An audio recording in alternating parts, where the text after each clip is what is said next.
عبداللہ بن عمر سے کسی نے پوچھا، حضرت میں نے اپنے ماں کو خراسان سے کندھے پہ بٹھایا، خراسان یہ جو ایران میں، اور میں مکہ پہنچا کندھے پہ بٹھا کے، سارا حج کرایا، تو میں نے ماں کا حق ادا کیا۔ انہوں نے کہا ولا ظفرۃ واحدہ، تیری ماں تجھے سنبھالتے ہو جب تھک کے گہرے گہرے سانس لیتی تھی نا، ابھی ایک سانس کا بھی حق ادا نہیں ہو۔ ایک ٹیچر بچوں کو پڑھا رہی تھی، تھکی ہوئی اور تنگ آئی ہوئی، کہا بچوں بولو سی یو پی سپ۔ تو بچے کہنے لگے مس سی یو پی تو کپ ہوتا ہے، کہا نہیں بولو سی یو پی سپ۔ تو انہوں نے بچوں نے پھر کہا مس سی یو پی کپ ہوتا ہے، انہوں نے کہا اتنی تھوڑی تنخواہ میں سی یو پی سپ ہی رہے گا، کپ نہیں ہو سکتا۔ ایک شخص آیا حضرت عبداللہ بن عمر کے پاس، عبیداللہ بن عمر کے پاس، حضرت میں نے ماں کو حج کرایا کندھے پہ بٹھا کے، میں نے ماں کا حق ادا کر دیا۔ تو انہوں نے کہا ولا طلقۃ واحدہ۔ طلقہ کسے کہتے ہیں؟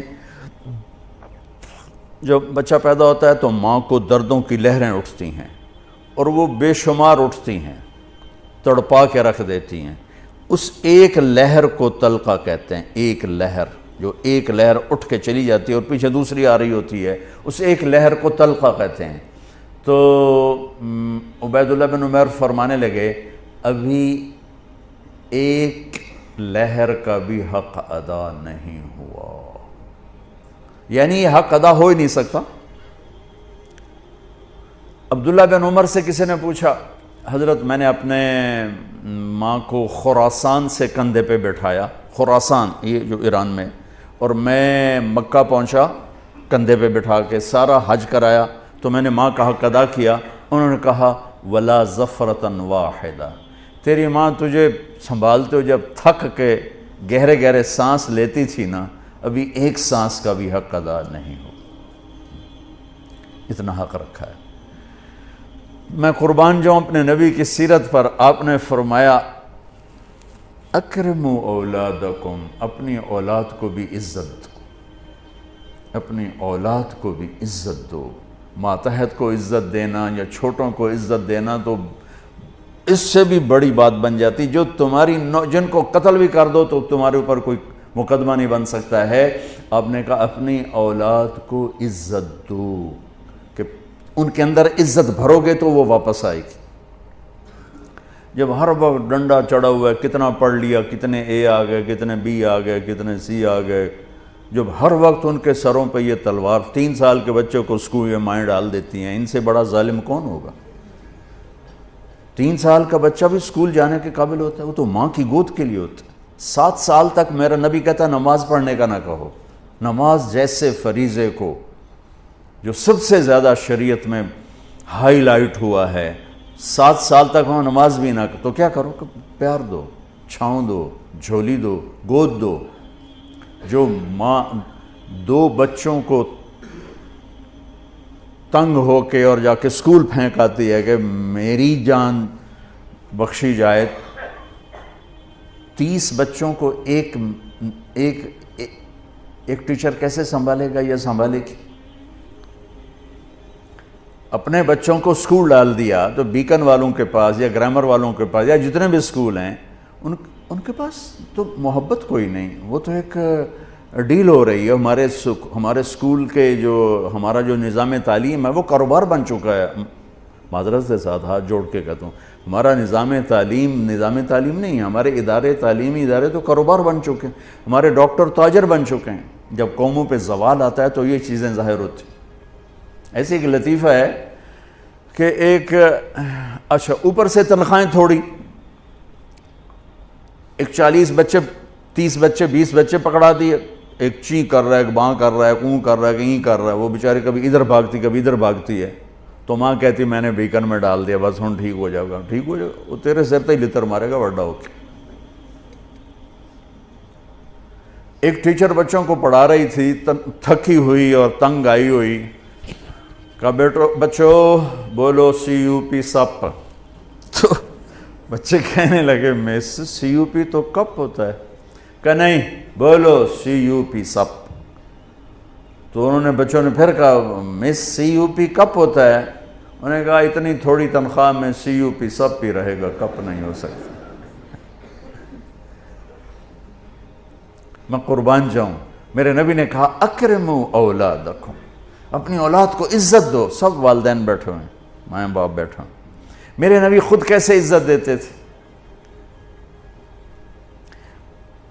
یہ میرے نبی کا گھر ہے، یہ آپ کی بیٹی فاطمہ کا گھر ہے، بیچ میں 2 گھر ہیں، تیسرا کا چوتھا گھر حضرت فاطمہ کا، اور آنا جانا کبھی کبھی نہیں ہے، ہر دوسرے تیسرے دن آنا ہے، روز بھی آنا ہے، چونکہ ساتھ ساتھ تو گھر ہیں۔ اور آپ کو اپنی اولاد میں سب سے زیادہ پیار حضرت فاطمہ، میرے جگر کا ٹکڑا ہے، جس نے اسے سکھ دیا اس نے مجھے سکھ دیا، جس نے اسے تکلیف دی اس نے مجھے تکلیف دی۔ فاطمہ میری بیٹی جنت کی عورتوں کی سردار ہے، ایسے خوبصورت فضائل تو کسی کو نہیں ملے۔ میرے بیٹے حسن حسین جنت کے نوجوانوں کے سردار ہیں۔ فاطمہ تو، میں، یہ دونوں، یہ علی، ہم پانچوں قیامت میں اکٹھے ہوں گے۔ میرے نبی چیئر پر بیٹھے ہوئے ہیں، زمین پر بیٹھے ہوئے ہیں، چارپائی پہ لیٹے ہوئے ہیں، اور حضرت فاطمہ انٹر ہوتی ہیں، ہم سب والدین بیٹھے ہوئے ہیں۔ اس کے بعد آپ انالیسس کریں کہ ہم اپنے بچوں کو یہ پروٹوکول دیتے ہیں، اور عام طور پر بیٹے کو پروٹوکول زیادہ ملتا ہے، بیٹی کو تو ملتا ہی کوئی نہیں، وہ تو شروع سے ہی بیچاری رگڑے کھاتی۔ حضرت فاطمہ انٹر ہوئیں، آپ کی نظر پڑی، آپ کھڑے ہو جاتے، تعظیم میں کھڑے ہو جاتے تھے۔ ہم بڑوں کے لیے کھڑے ہوتے ہیں نا، ہونا بھی چاہیے، کوئی ادب ہے، احترام ہے، یہ ہمارا ایک کلچر ہے، بہت اچھا ہے۔ لیکن میرے نبی کیا کر رہے ہیں؟ بیٹی کے لیے کھڑے ہو رہے ہیں، اور کھڑے نہیں رہتے تھے، تیزی سے آگے بڑھتے تھے۔ تو اب میں نے لگام لگی، میں اگر جا نہیں سکتا، تو وہ تیزی سے آگے بڑھتے تھے اور جا کر حضرت فاطمہ کا ہاتھ پکڑ لیتے تھے، اور ہاتھ پکڑ کے بوسہ لیتے تھے، پھر ہاتھ چھوڑتے نہیں تھے، ہاتھ پکڑے پکڑے یوں تشریف لاتے، اور پہلے کہتے بیٹھو یہاں، پہلے حضرت فاطمہ کو بٹھاتے، اس کے بعد خود بیٹھتے تھے۔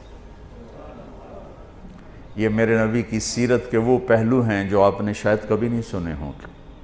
چاند کے 2 ٹکڑے کر دیے، اس سے میرے نبی کی عظمت کا تو پتہ چلتا ہے، لیکن مجھے راستہ تو نہیں ملتا کہ میں نے زندگی کیسے گزارنی۔ ہم اپنے نبی کو بیان بھی کرتے ہیں تو معجزات کو بیان کرتے ہیں، جو ہمارے لیے اس میں عظمت تو موجود ہے، ایمان عقیدہ تو موجود ہے، لیکن رہبری تو یہاں سے ملے گی جو میں آپ کو نبی کی لائف بتا رہا ہوں۔ کھڑے ہو جاتے، اور حضرت فاطمہ بھی اپنے ابا کے ساتھ یہی کرتی تھی۔ پھر اولاد کا بھی رکھ کہ جو ہی اللہ کے نبی انٹر ہوتے، وہ بیٹھی ہیں، وہ لیٹی ہیں، وہ کوئی کام کر رہی ہیں، ایک دم بجلی کی تیزی کے ساتھ جاتی، اپنے باپ کا ہاتھ پکڑ کے بوسہ لیتی، پھر ہاتھ نہیں چھوڑتی تھی، ہاتھ پکڑے پکڑے پکڑے پہلے اپنے حبیب والد کو بٹھاتی، پھر اس کے بعد خود بیٹھتی تھیں۔ میرا نبی چھوٹوں سے یوں کر کے دکھا گیا۔ آپ بڑے افسر اگر چھوٹوں کو عزت دیں گے تو آپ کے دفتر جھوٹ سے پاک ہو جائیں گے، آپ کے دفتر منافقت سے پاک ہو جائیں گے، آپ کے دفتر خوشامد سے پاک ہو جائیں گے، غلط فیصلوں سے پاک ہو جائیں گے۔ جب آپ کو کوئی مشورہ دینے والا صحیح مشورہ ہی نہیں دے گا تو آپ پر وہی تو آتی نہیں کہ آپ صحیح فیصلے کریں۔ ہمارے فیصلے کتنے غلط ہوتے ہیں آپ کو اندازہ ہی نہیں، کیونکہ آپ لوگ اسلام آباد میں بیٹھیں، ٹھنڈے دفتروں میں بیٹھے ہیں، ٹھنڈے ایڈیٹوریم میں بیٹھے ہیں، کانفرنس بھی ٹھنڈے ایڈیٹوریم میں ہے، تو چکوالج کی ہو رہا ہے تو انہوں کی پتہ، جہاں پانی کی بوند نہیں مل رہی، اوپر سے نظام ہو خوشامد والا، تو تباہی ہے۔